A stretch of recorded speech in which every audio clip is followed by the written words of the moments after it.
हरे कृष्णा। तो सभी सज्जन कृष्ण अनुरागी प्रेमी भक्तों को चरणों में मेरा दंडवत प्रणाम।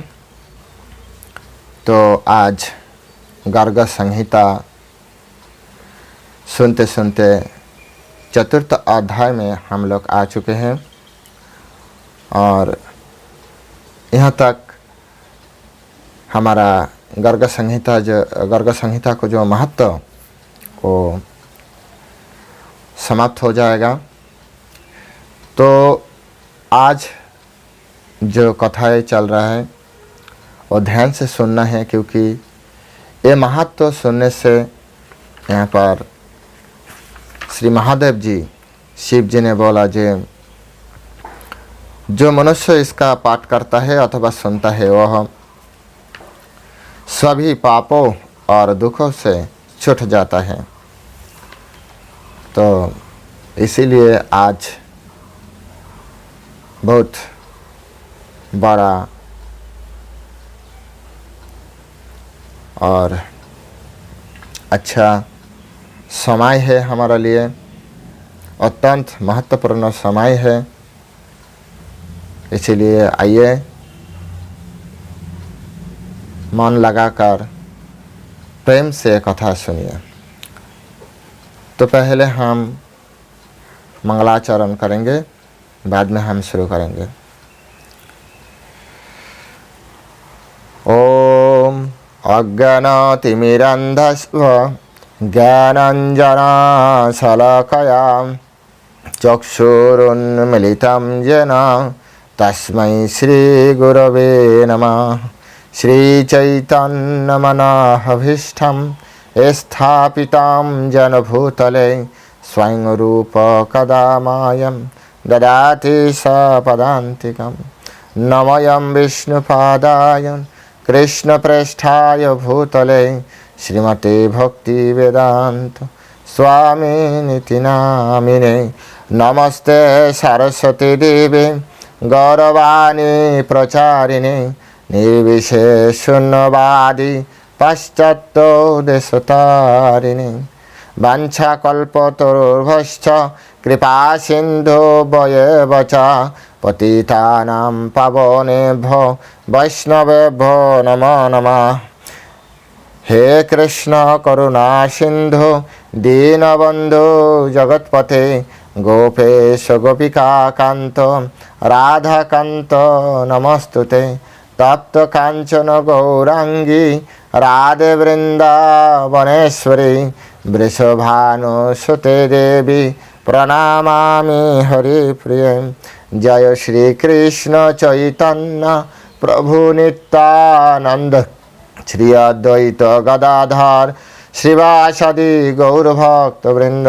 हरे कृष्ण कृष्ण कृष्ण हरे हरे, हरे राम राम राम हरे हरे।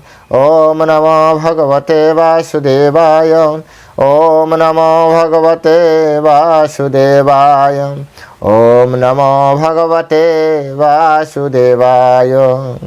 श्री गर्ग संहिता की जय, श्री गर्ग मुनि की जय, सुनने वाला सभी भक्तवृंद की जय।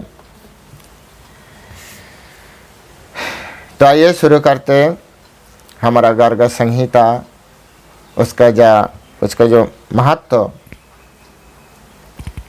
तो आज यहाँ पर ज़्यादा से ज़्यादा श्री महादेव जी हमें सुनाएंगे।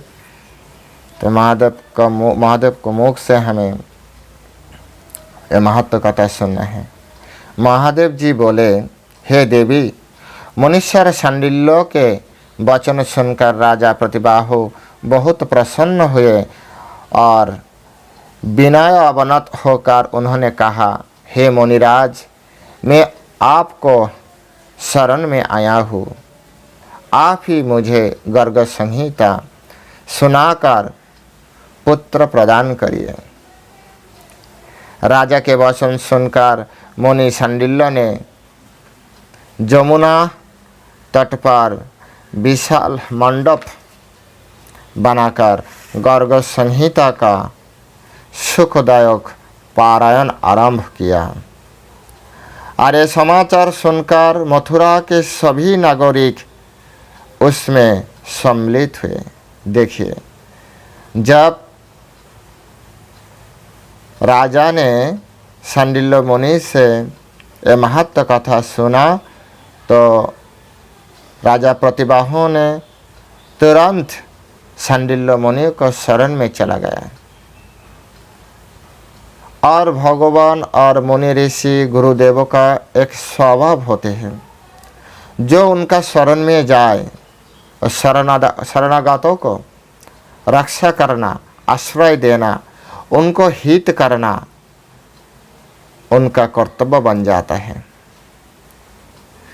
तो जैसे शांडिल्य मुनि कहा, जे ये गर्ग संहिता श्रवण मात्र से समस्त कामनाएं पूर्ण होती है, वो सुनने के बाद ही राजा प्रतिबाहु ने उनको शरण में चला गया। और सिर्फ शरण में ही नहीं, उन्होंने क्या कहा, आप ही हमें ये कथा सुनाइए। और शांडिल्य मुनि ने उसके बाद बोला, ठीक है, चलो हमें भी ये सुनने का अवसर मिल जाएगा, कथा बोलने का अवसर मिल जाएगा। तो उन्होंने विचार किया, उन्होंने यमुना के तट पर एक विशाल मंडप बनवाया और वहाँ पर एक कथा का जो पारायण वो प्रारंभ किया। और ये बात जब राज्यों में सूचना मिल गई, जब प्रजाजनों के सामने ये संवाद आ गई, जो वहाँ पर यमुना के तट पर गर्ग संहिता को कथा प्रारंभ हो चुकी है, तो वो राज्यों में जितने भी नागरिक बसते थे और सभी लोग तुरंत वो कथा में चले गए। इसीलिए हमारा गुरुदेव आचार्य श्रील प्रभुपाद सभी साधुजन ये कहते हैं, जो मथुरा में रहते हैं, वृंदावन में रहते हैं, उनको स्वाभाविक प्रेम है कृष्ण से उनका स्वाभाविक प्रेम बने रहती है। हमारा जो प्रेम होता है वो सुनते सुनते एक आर्टिफिशियल जैसे प्रेम होते हैं, स्वाभाविक नहीं होते। सुनते सुनते अच्छा लगता है, लेकिन मथुरावासी और वृंदावनवासी को ऐसा नहीं है, उनको स्वाभाविक प्रेम होते हैं। तो जब भी उन्होंने सुना जो वहाँ पर यमुना तट पर वहाँ पर भगवान को कथा प्रारंभ हो चुकी है, तो तुरंत सब का छोड़ के वो कथा में शामिल हो गई। यादवों को राजा प्रतिबाहु ने कथा के प्रथम दिन और अंतिम दिन ब्राह्मणों को प्रचुर धन दान दिया, भोजन करवाया और दक्षिणा दी। वक्ता शांडिल्य मुनि को रथ, घोड़े, पुष्कल धन, गौ, हाथी तथा विविध रत्न देकर पूजा किया।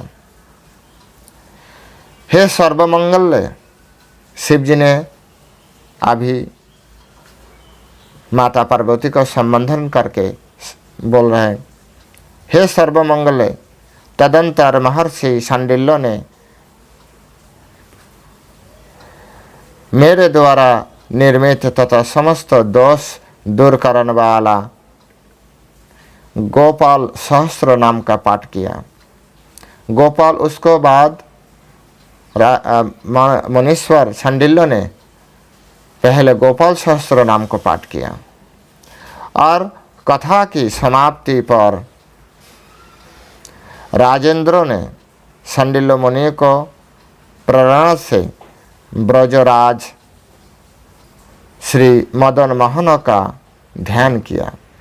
जिस दिन ये कथाएं समाप्त हो चुके हैं, उस दिन मुनीश्वर शांडिल्य मुनि ने राजा प्रतिबाहु को ये बोला, ये प्रेरणा दिया, जे तुम श्री मदन मोहन को ध्यान करो।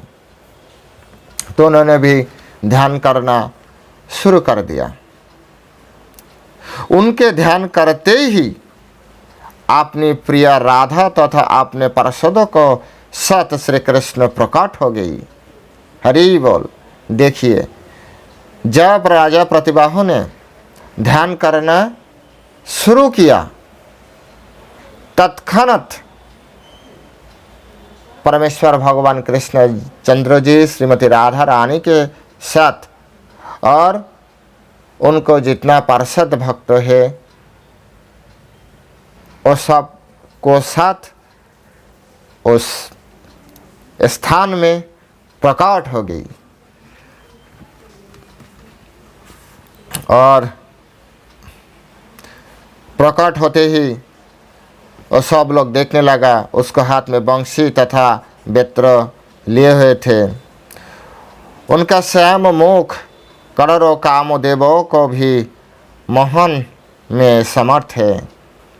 इतना सुंदर दिखते कृष्णचंद्र, हम लोग कल्पना भी नहीं कर सकते।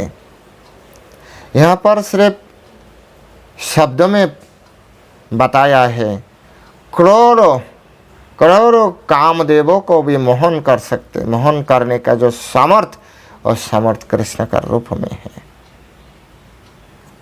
दुनिया में जितना सुंदर वस्तु है वो सब मिलाकर भी एक कामदेव का सौंदर्य के समान भी नहीं है। और ऐसा करोड़ों कामदेवों को भी मोहन करने वाला भगवान कृष्णचंद्र जी। तो एक बार सोचिए, कितना सुंदर है, कितना प्यारी है। एक बार देखने से वहाँ पर आप चाहे तो भी आपको आँख इधर उधर नहीं घुमा पाएगा और क्षमता भी नहीं रहेगा। आप शुद्ध देखते ही रहेगा, देखते ही रहेगा, देखते ही रहेगा। इतना सुंदर हमारा कृष्ण है, इतना सुंदर है। उन्हें देखते ही मुनि शांडिल्य, राजा प्रतिबाहु तथा सभी श्रोताओं ने उठकर भगवान को प्रणाम किया और विविध स्तुति की। जब भगवान वहाँ पर पधारे, वहाँ पर प्रकट हुए, तो मुनि शांडिल्य ने तुरंत खड़ा हो चुके। राजा प्रतिबाहु और जितना भी श्रोता मंडली वहाँ पर थे वो तुरंत खड़ा होकर सम्मान दिया और उसके बाद भगवान को प्रणाम किया। सिर्फ प्रणाम ही नहीं, जो जिसका जैसा सामर्थ्य है और सामर्थ्य के अनुसार उन्होंने भगवान को और सब लोग वहाँ पर स्तुति भी की।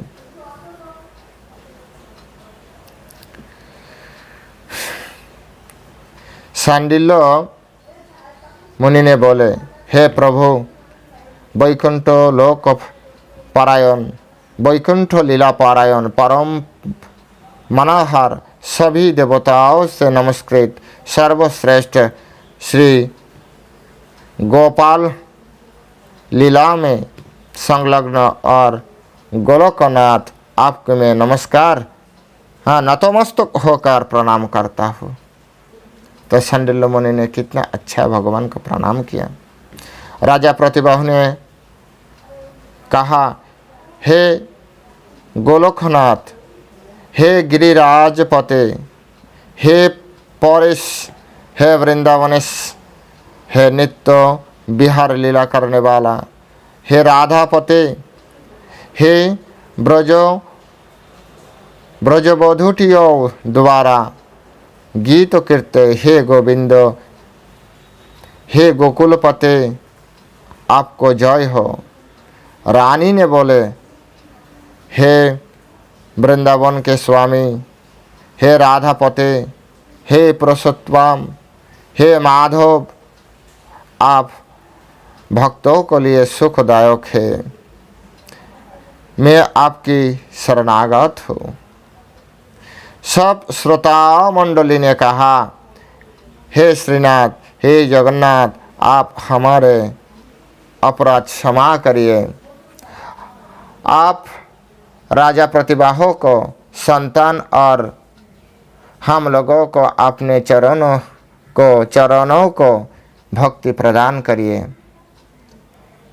तो आप लोग देख पा रहा है कैसे अच्छे स्तुति भगवान को किए, कितना प्रशंसा भगवान को किए। महादेव जी ने बोले, हे देवी, उन लोगों को स्तुति सुनकर भक्त वत्सल भगवान कृष्ण मेघ सरोखी गंभीर वाणी बोले। श्री भगवान कहा, हे मुनीन्द्र, राजा प्रतिभा हो और समस्त श्रोताओं के साथ आप मेरी बात सुनिए। आप सभी लोगों को वाणी सफल होंगे। गर्ग संहिता की कही हुए यह संहिता सभी दोषों को हरने वाले, पवित्र तथा धर्म अर्थ काम मोक्ष चारों पदार्थ देने वाली है। कलियुग में जो मनुष्य जिस वस्तुओं को इच्छा करेंगे उनकी गर्ग संहिता यह वस्तु प्रदान करेंगे। श्री शिव जी बोले, ऐसा कहकर श्री राधा के साथ माधव अंतर्धान हो गई। तो यहाँ पर भगवान ने क्या हमें संदेश दिया? इस कलियुग में जो मनुष्य जिस किसी वस्तुओं को इच्छा करेंगे उनको गर्ग संहिता यह वस्तु प्रदान करेंगे। तो इसीलिए मेरे प्रार्थना ऐसा ही है आपको चरणों में, आप सभी लोग मन से, प्रेम से, भाव से ये कथा सुनिए और ये सुनने का मौका भी लोगों को दे दीजिए। कैसे? ये वीडियो जितना भी हो सके आपको जितना भी ग्रुप है सोशल मीडिया, आप ग्रुप में डाल दे दीजिए। आपको पर्सनल कांटेक्ट में जो है उनको भी ये मैसेज दे दीजिए। उनको बोलिए आप सब्सक्राइब करके रखिए, क्योंकि ऐसा टाइप का वीडियो रेगुलर आते रहते हैं यहाँ पर इस चैनल पे।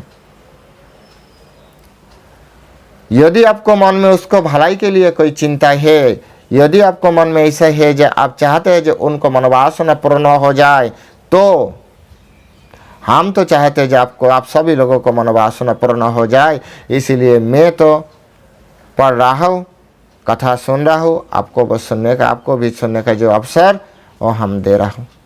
आप भी कुछ कीजिए समाज के लिए, लोगों को लिए, तो अच्छा होगा। शिव जी बोले, ऐसा कहकर श्री राधा के साथ माधव अंतर्धान हो गई। तो ये बात बोलकर श्रीमती राधा रानी के साथ भगवान कृष्णचंद्र गोलोक में चला गई और इससे मुनि सांडिल्य, राजा प्रतिबाहु तथा सभी श्रोता बहुत प्रसन्न हुए। हे प्रिय, मनुष्य सांडिल्य भी राजा से प्राप्त सारी धन मथुरा के ब्राह्मणों में बांट तथा राजा को आश्वासन देकर अंतर्धान हो गई।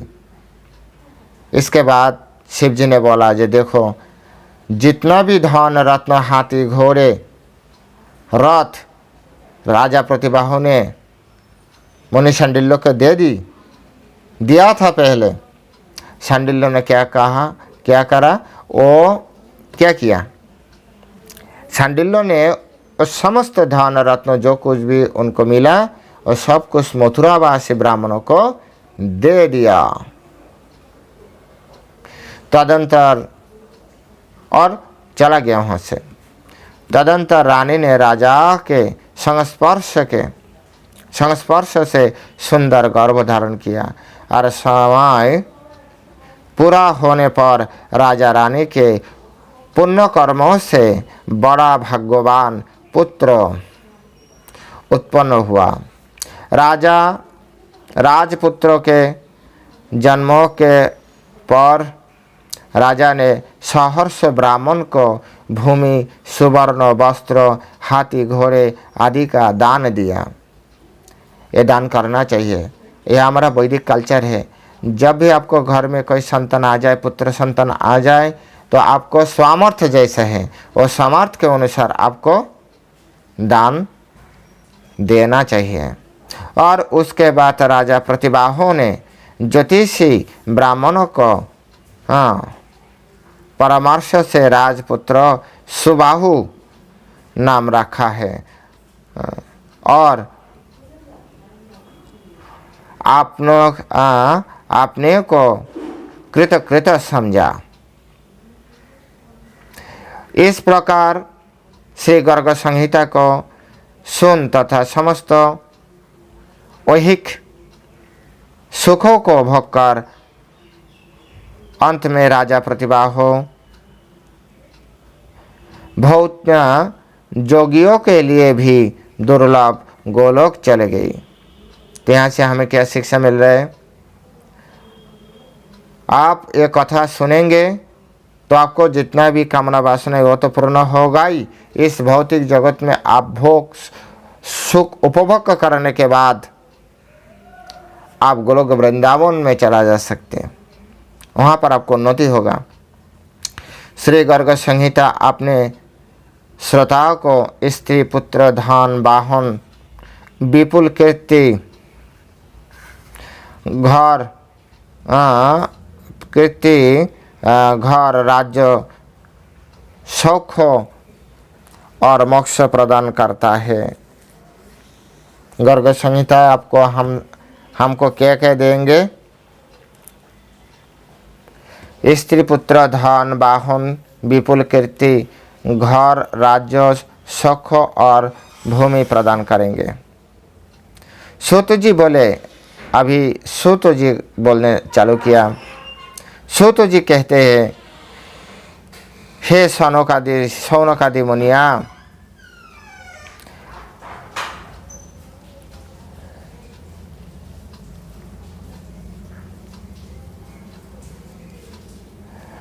भगवती पार्वती को इस प्रकार गर्ग संहिता महत्व विषयक लीला कथा सुनाकर शंकर जी मौन हो गई। पार्वती जी बोले, हे नाथ, आप मुझे गर्ग संहिता को पूरा कथा सुनाए। पहले तो महत्व कहा, जो गर्ग संहिता के महत्व का, अभी बोल रहा है जो पूरा कथा सुनाइए, जिससे भगवान श्री कृष्ण को अद्भुत लीलाएं कही गई है। यह सुनकर भगवान शंकर ने बड़े हर्ष के साथ पार्वती जी को गर्ग संहिता को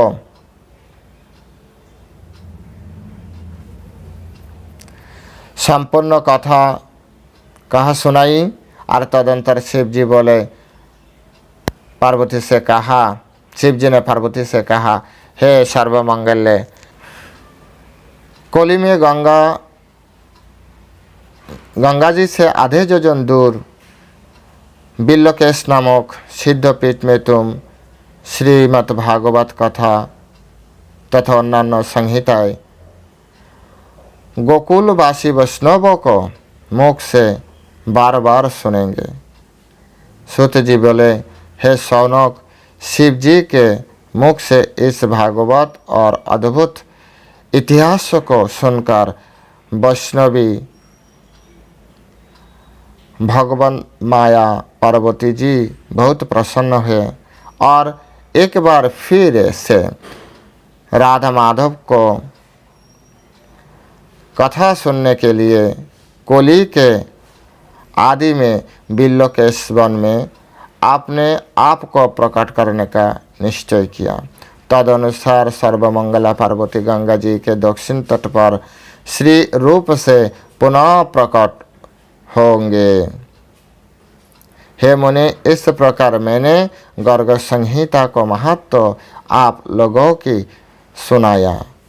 जो मनुष्य इसका पाठ करता अथवा सुनता है वह सभी पापों और दुखों से छूट जाता है। इति श्री गर्ग संहिता महत्व संपन्नम। हरे कृष्ण कृष्ण कृष्ण हरे हरे, हरे राम राम राम हरे हरे। जय श्रील प्रभुपाद की जय। तो आप लोग देखा जो गर्ग संहिता कितना महत्वपूर्ण ग्रंथ है, इसको सुनना कितना ज़रूरी है, पढ़ना भी चाहिए। तो कृपया आप लोग सुनते रहें, हम ये गाथा गाते रहेंगे, आप सुनते रहे। आपको कृपा से हमें भी सुनने का अवसर मिल रहा है, इसलिए आप लोगों को चरणों में प्रणाम, शत शत कोटि प्रणाम, धन्यवाद आप सब लोगों का। हरे कृष्ण, जय श्रील प्रभुपाद।